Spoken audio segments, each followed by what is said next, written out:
taxpayer dollars. Which leads us to too big to fail. Don't keep pouring money into the hole until you plug the bucket. And that's sort of the American story right now. We're pouring money into the bucket, trillion after trillion, and there's a gigantic hole in the bottom that leads to the bonused bank accounts, hedge funds, and swaps markets of the world. None of it comes back to America. Democratic Representative Paul Kanjorski joins the meeting. He's got an amendment to try to address too big to fail. Representative Kanjorski, first off, how does your piece of legislation look? Do you think Congress is understanding what America already knows, that being the agent of the banks is not the best way to keep your job? Well, I'm not sure I would structure it that way, Dylan. What Congress does know is we have some bad problems. We have some opportunity to solve those problems. And I may say last night my amendment went to the Financial Services Committee of the House of Representatives and was passed 38 to 29. So it now is molded into the underlying bill and will go on to the floor as part of our creation to get this job done.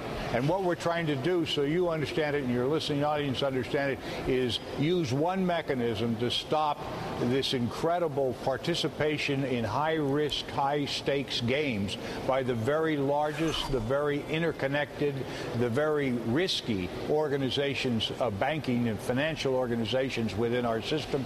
This will give us that added tool to preemptively take some position to restrict their activities or, at the last resort, to dissolve and to disconnect them from the function of what they're performing now. So it's a great limiting piece of legislation that's taking place. It's revolutionary rather in scope. Do you think Congress actually has what it takes to do this? You could think about the battle with Ma Bell in breaking up AT&T, which was no small undertaking. I would argue the gentlemen responsible for these banks and the amount of money they're able to make with absolutely no risk to themselves, you better be ready for a fight.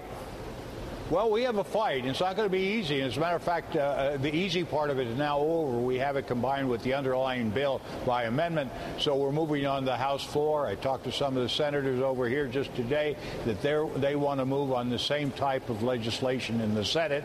And I think if the American people start expressing themselves that this is time to find a methodology and a means, and this isn't the only means, but this is a major, very direct capacity for the American people to sever the risk of the economy, both domestically and internationally, from the hands of people who may be irresponsible or whose activities have been irresponsible in the past. Representative Kanjorski, thank you so much. I know it's a busy day down there on this. Thank you.